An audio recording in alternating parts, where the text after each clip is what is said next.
recently did an interview, and I think you were talking about Paul Heyman, and you said how Paul knew you were going to bust open mass transit. What's the story there? Yeah, he knew I was going to do it, Rob. But I told that motherfucker I was going to do it before the match even happened. I told Paulie, I said, Paulie, the motherfucker just came to me and said... Now we can talk about mass transit. I think on the other interview... Fuck mass transit, he's dead.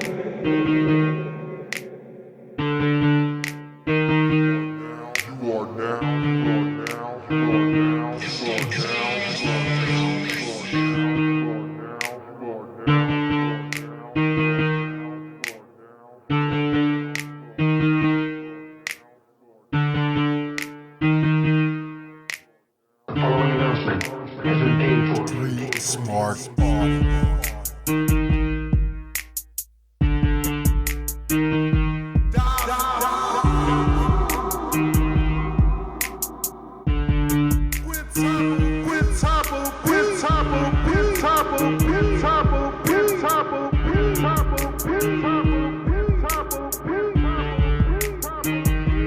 We are controlling transmission. If we wish to make it louder, we will bring up the volume. If we wish to make it softer, we will tune it to a whisper.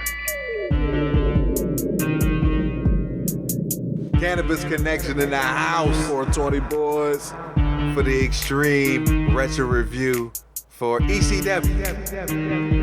November 23rd, 1996. This is the mass transit incident. The same guys who brought you Battle of the Belts. Recounted by us, Extreme Retro Review number 1. You're welcome, everybody. Same motherfuckers who brought you Mountaintop Madness. Recounted by us, Extreme Retro Review number 134. You're welcome, white bitches. Same motherfuckers who brought you Just Another House Show. Recounted by us, Extreme Retro Review number 179. You're welcome, Italian bitches. I'm gonna tell you right now, this is another fan cam. Oh, man. No audio. Bad video. Extreme Retro Review number 233. But before I continue, I want to throw it to my partner in crime because he's gonna read you the following excerpt. From the Closed Fist. The infamous mass transit incident will be covered by Vice TV for Viceland's Dark Side of the Ring series. We are really looking forward to this episode. Check out details in the article linked below. Mass transit was an insane set of circumstances. Share your thoughts below. Or, if you're listening to it on YouTube, in the comments section. I always tell you, Negro Diamond strikes again. You do. I see this shit coming. I started this motherfucking shit 3 years ago with my partner in crime because I knew this decade, and we're recording this January 11th, 2020, that this decade was going to be the time of the revival. So in honor, and I know you've been recounting all the supercards of 1996, sit back and let the Scourge man the ship for this show. It would be my honor. Go ahead, do your motherfucking thing, because I don't have a lot of nice things to say about this show. Speaking of which, what were your thoughts and views of this show? Any of you who've been listening for any length of time know I am the Fuge's partner in crime. I've been here since show 1. This is Extreme Retro Review number 233 and shit. This is our 233rd time doing this shit. So I had no idea that the 232 episodes preceding this was leading up to this mass transit show when I was watching it. Because when I was watching it, all I saw was like, oh shit, some motherfucking bootleg VHS again and shit, because the motherfucking tracking was fucked up on certain parts of it and shit. I had to look away from my giant 60-inch TV and shit so I didn't fuck my brain up for good and shit. Like I said, I'm the Poonie Poon pulverizer, and part of that is because I have a big brain. It helps to have a big brain to pulverize all the Poonie Poons that I've pulverized over the years and shit. This motherfucking show was putting all of that in danger. Anyway, that's not here or there. On top of the bad trackless shit, the booking made no sense. Like, niggas was just being thrown together for no reason. Some matches didn't even have a fucking conclusion, which pissed me off big time. I believe the Fooge mentioned that there was no commentary. I had heard of the the situation with mass transit, so I did have a little foreknowledge about that going into it and shit. Not a whole lot, but a little bit to know that once I was watching the shit I was watching, I'm like, please get to the part where New Jack try to kill this nigga so I can see what all the fuss is about. So we start off with a fucking fan cam shot of a line formed made up of local yokels wanting to see some wrestling. Security stops the fan cam guy because he'll only let him film so much of the venue. So they back up for a wide shot. How extreme. Extreme! We open up with Taz and Fonzie coming out to talk shit. Taz cuts an extremely inaudible promo. Yes. The gist is that Sabu finally got some balls to face him at the November to Remember 1996. But Paul Lee, the so-called boss of ECW, Sabu's blowjob buddy, won't let him wrestle. So he says, fuck off. Ain't nobody in WWF, WCW, ECW, Mexico, or Japan is tough enough to face Taz. So Taz starts to pick on the crowd. Yeah. Fonzie finishes the whole segment, but the sound guy misses his cue, so Taz buries the sound guy and then leaves. HW, your take. I instantly... Yeah, alright, so I had made peace with... We was about to watch a fan cam show and shit. So the first time Taz started calling out niggas in the crowd and shit, and the cameraman didn't cut to the nigga in the crowd he was talking to and shit, I instantly got annoyed and shit. And then on top of the fact that like you said, that I couldn't understand a word Taz was saying and shit. I tried to listen to it on my TV. I tried to listen to it on my computer with my earbuds on and shit. And I was like, shut the fuck up. You know what I'm saying? I'm like, oh, this is why I wish it was on the WWE network, which unfortunately it was not and shit. But for a nigga that is 5'8" and shit, Taz, you know, say he plays the role of a tough guy very good and shit on TV. I don't know how scary he'd be in real life, but on TV, I tip my hat to him, and Fonzie's the best. Starting the ring with GQ Gorgeous, with JT Smith in his corner, versus Roadkill. You know what I named these niggas? Masked Jobber and Bearded Jobber. Because I had no idea who these two jabronis were. So these are guys who are currently in the House of Hardcore, training to become wrestlers. They get into work for the first time in front of a crowd, and it's a complete stinker. This is the absolute drizzling shits. It's slow, boring. JT Smith is out there for no reason. He chokes Roadkill. That makes GQ the heel, I guess. Yeah. The crowd chants, hit the ref. I laugh because it's Pee-wee. 1, 2, 3, this match sucks. They chant, this shit sucks. They chant NWO. Smith pushes Roadkill off the top, swinging neck breaker with a guillotine leg drop for the win for GQ Gorgeous. Negative infinity. I fully support that negative infinity you just gave it. The best things about this match were the crowd and the 2 seconds they flashed Joel Gertner at ringside and shit. The BWO music plays. 2 shows in, and I'm already over this horse shit. The fans don't know that the BWO is coming through the crowd, so they look like complete retards. And then the BWO comes through, and they look like fans too. So it's like chameleons against motherfucking chameleon paper. There's a guy with a sign that says BWO for life. He is a virgin forever. Former ECW Triple Crown winner Mikey Wickflip is already in the ring. He has a hurt arm, and there's a lot of stalling. Get on with this shit. The geek announcer tells the crowd that Mikey fucked up his arm versus the Eliminators, and he can't wrestle. Stevie says something, I don't care. Cut Candido comes out to do nothing. He says something inaudible in the mic, I don't care. He takes Mikey's spot in the match, and then it gets immediately Stevie kicked. Stevie gets on the mic one more time, and I am dying for this shit to move on. HWT. Yeah, I mean, shit. The shit's, first of all, why the fuck are Stevie and Cup Candido wrestling and shit?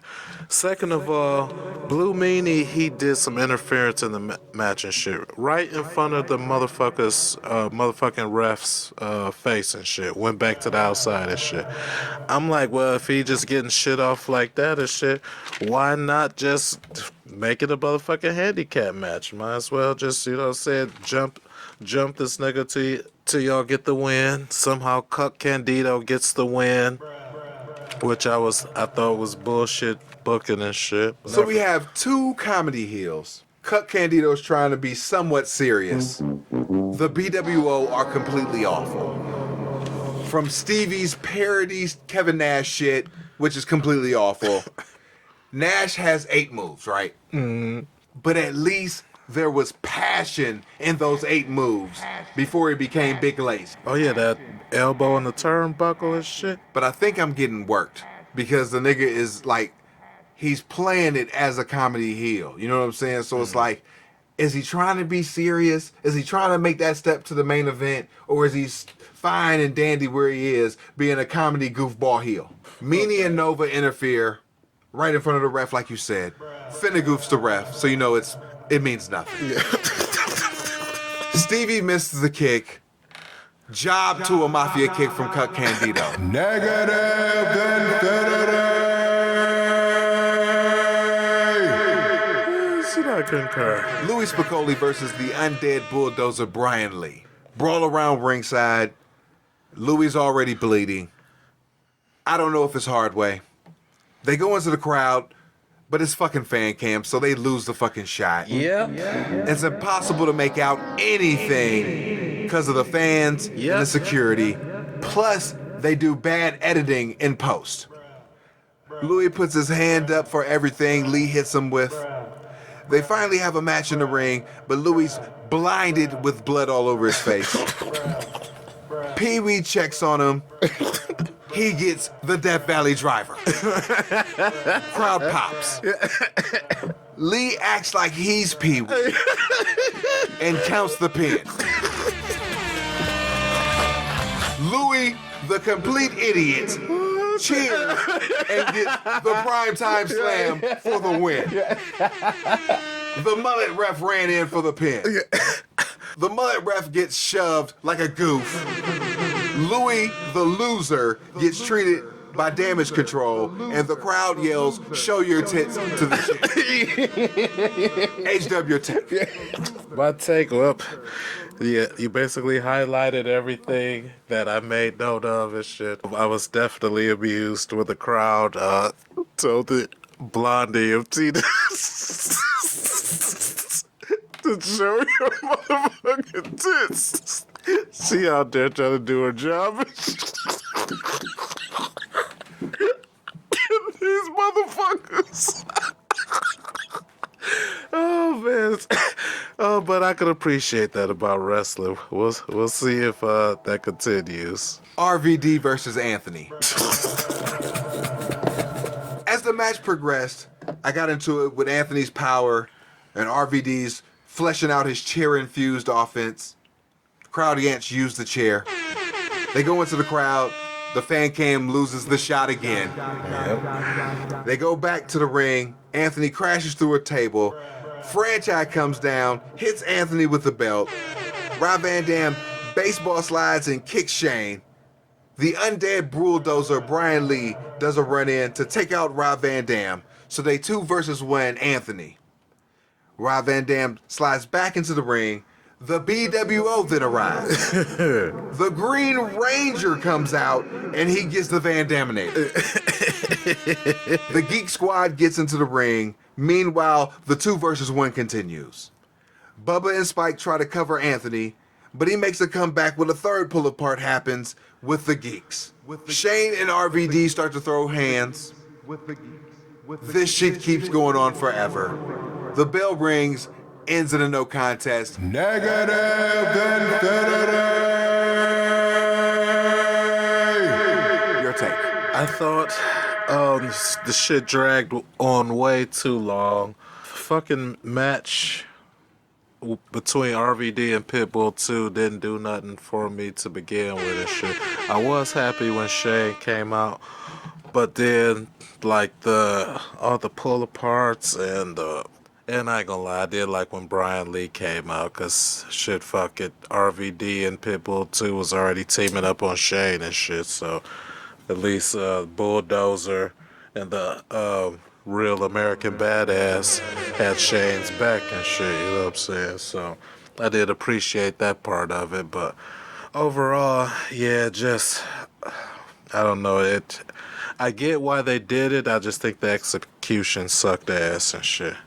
I sound like a mark and shit. So we got Gangsters versus Devon Dudley and Mass Trap.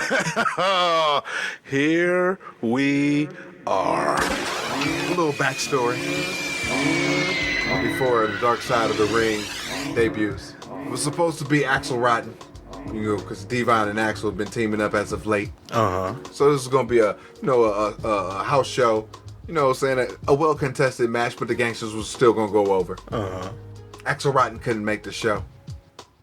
So in comes this guy, 19-year-old Eric Kulas, hometown guy. He says he's got trained by Killer Kowalski or somebody. So Paulie gives him a shot. Okay. I mean, a disciple of Killer Kowalski, what? A house show, why not? So they're backstage. They're going over the match. And I'm paraphrasing here. Eric Kulas knows that the Gangsters are going to go over. I mean, it's only right? Right. You know, he's the enhancement talent. Yeah, he's a jobber. But again, he's the hometown kid. He's a jobber. He's got family and friends out there in the crowd. So he wants to get some shit in. So he goes to New Jack. He says, Jack, I'm Eric Kulas. I'll be working with you. I know you're going to go over tonight, but this is my hometown. I got my friends in the ring. I got my dad around ringside. I just want to know, can I get some shit in? Can I get this spot in where my dad comes in, holds you, and I give you a punch? New Jack immediately went to Paulie dangerously and said, I'm going to tell you this. This is going to be a night you're going to remember. This is going to live in infamy. Oh, shit. Because how dare you, job guy, try to get some shit in over the motherfucking champs. New Jack starts the match with Devon Dudley. Mustafa takes Eric Kulas away from New Jack. Right. And they're working each other and shit, you know what I'm saying? But New Jack is clearly away from Eric Kulas for the first part of this match. Until all 4 combatants get separated. So New Jack proceeds to make his way back to the ring. He grabs a crutch. He hits mass transit. And this fat kid, and I mean he's fat. This motherfucker, he clearly has on a bus driver's uniform. You know what I'm saying? Like the nigga from the Honeymooners. Stay tuned. A Ralph Cramden. And he is taking all these fucking shots. It is fucking Tater City. The shots that New Jack is giving him. Yeah. They're all hard. He beating the fuck out of this kid. But I have to note that Mass Transit is clearly feeding New Jack these shots. So he's with it. Jack then pulls out a gimmick. It's a nightstick with a motherfucking blade attached to it on the end. Yeah. And this nigga went to town. Oh, man. It reminded me of the Axel versus Ian matches in the the first half of 1995, because this nigga was bloody. I heard this nigga yelp when I guess he got, it looked like New Jack had got all the way to the end of the slash and shit, and I guess that was just too much. He's like, ah! In the background you hear, he's just a kid. Oh, ring the fucking bell. I heard that shit clear as day. This entire show up until this point, I ain't heard shit but the crowd. Anybody that's been in the ring and had a microphone, you couldn't hear shit. But you heard that he's just a kid shit. Playing this motherfucking day. He said it a bunch of times and shit. Say he's 17, ring the fucking bell. That's enough. New Jack is clearly zippering this motherfucker just multiple times across the fucking forehead. Motherfucker looks like Bruiser Brody, Viano 3, Dusty Rhodes, early Ric Flair. I mean, he's just and by the time they fucking finish, because they clearly again the gangsters win. Yeah. Diving chair hard way onto this motherfucker. Yeah. Teabag for the win. It's to injury, cause like I'm just saying, like I know this is a big fucking deal and shit, so I'm watching it intently and shit. So when he put his motherfucking dick and balls in his face and shit, when he picked up and shit, I'm like, what the fuck is this shit all about? So apparently he just had no respect for this motherfucker whatsoever and shit. They do a close up on this nigga's head, and the blood is spewing. Yes. Just every fucking pulse is just spewing out. And you can hear the dad in the background. He's only 17. He's only 17. He's just a kid. Somebody get the EMTs, that type shit. Yeah. New Jack cuts a promo talking about, I didn't come up here to motherfucking Massachusetts to lose to Ralph Cramden. I heard that shit playing this day too. Damage Control comes out to tend to Eric Kulas as this show immediately grinds to a halt. Authorities do their thing. I gave this 9.5. H-Dub, your take. I didn't know how to take this because on one hand, there's more to the story of Eric Kulas, which I'm sure you're probably going to get to.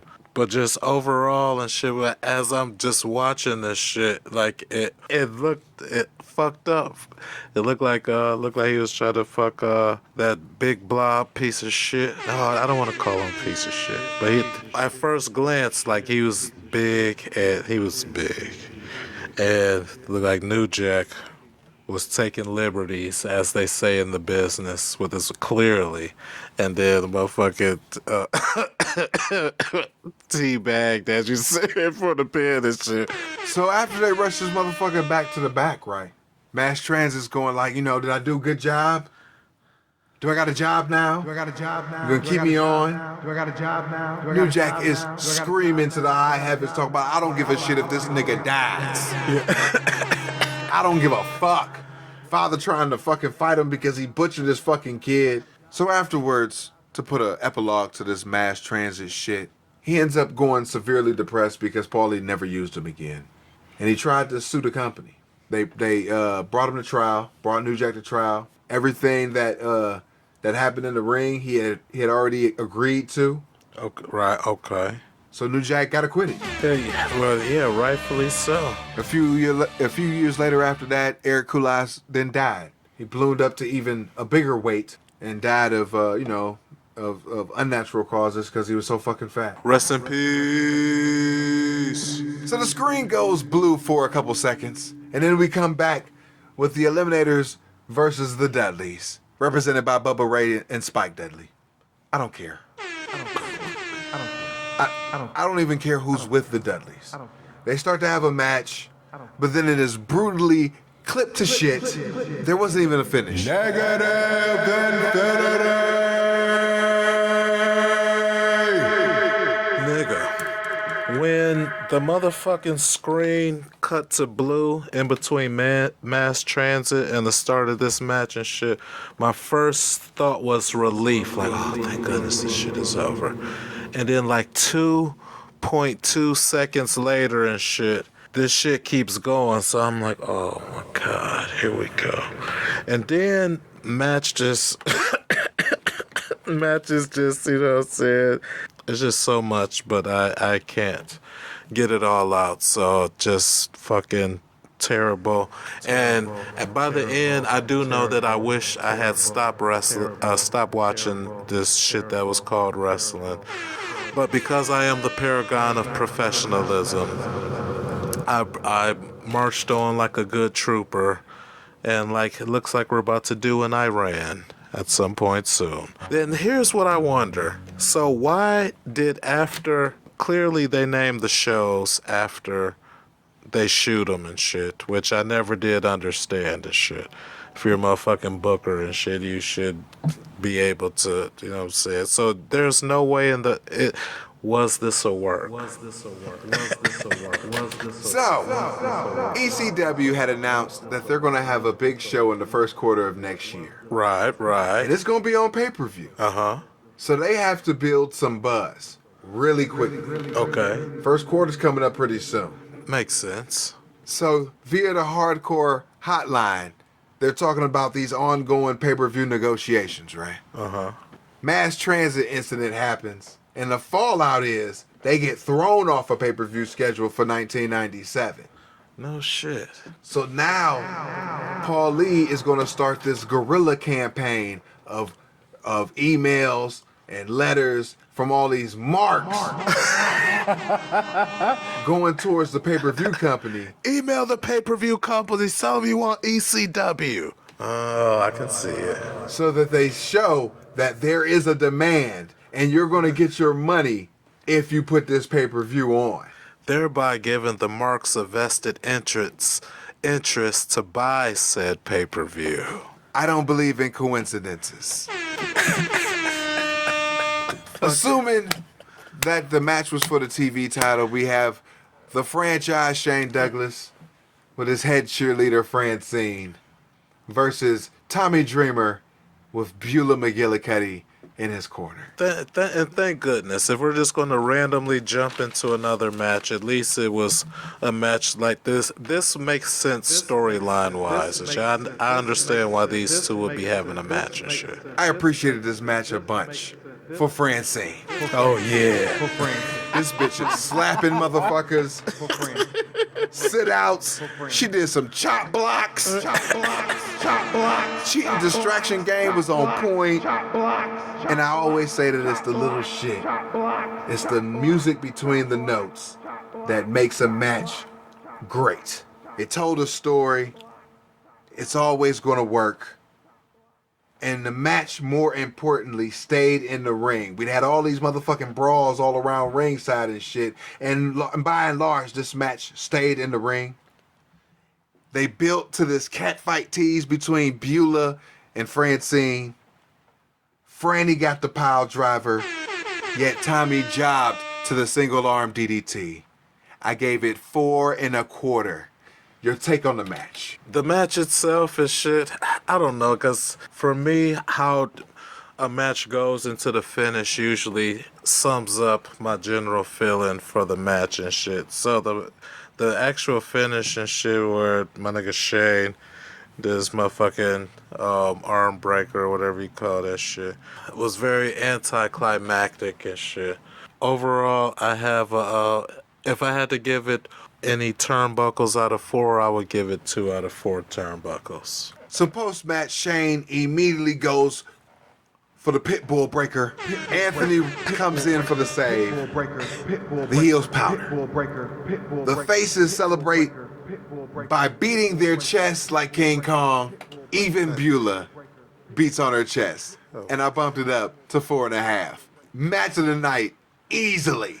The simple shit always works. It always will work. It always has worked. Dog collar match for the ECW World Heavyweight title. Oh, God. Sandman is defending against Raven, who has Lori, and the BWO by his side. I am very much disgusted that there's BWO chants. Nova gets some promo time, and he basically says that Hack cannot beat Raven in a Hogan-style promo. Sandman takes his sweet-ass time getting to the ring, and I know that Inner Sandman and the connection between the crowd and him coming through the ring and shit, but this show has fucking been the drizzling shit so far outside of Shane and Tommy Dreamer. Pick up the fucking pace. Yes, and it was only an hour and 45 minutes, but it felt like 4 hours. While not a complete disaster, this show is running very fucking long. Thankfully, Raven jump-started the heat while Inner Sandman was still playing. Let's get this shit going. Sandman getting beat up while his theme music is playing is a good way to keep me laughing. Sandman gets fucked up early, but he makes a comeback. Raven hits the pile driver through a table. Peaches and Hollywood Nova get into the shot while Raven gets his heat back. This nigga loaded the boot for the false finish. Mulladope gets sandwiched with a chair, and he sells it so badly that Raven hits him again for goof measure. Thank God for that. Because the first motherfucking sale, I'm just like, oh. He fell down like he was easing into a hot tub and shit.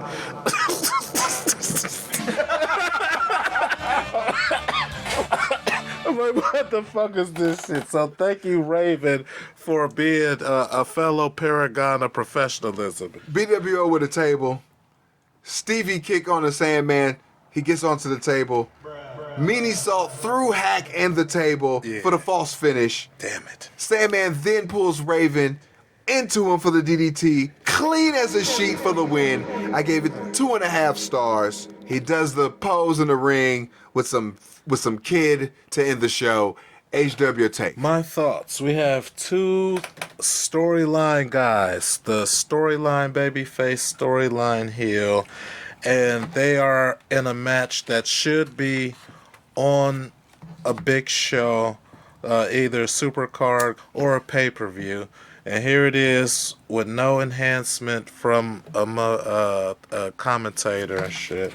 And basically they brawled for damn near 20 minutes. And except for the spots here and there and shit where, said my nigga eased it to the hot tub and shit. They could have had that match in 6-7 minutes. Overall, the top stars in their matches delivered. The undercard was atrocious.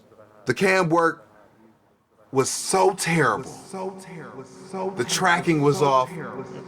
I understand where you come from when you denigrate the tape traders. Appreciate that, my brother. I will say that Shane and Tommy Dreamer had a sleeper match of the year contender. So seek that out. Obviously watch Mass Transit. It's on your neighborhood social media sites as we speak because, like I said, the revival is here. But overall, I give it a thumbs up just for historical purposes only. Okay.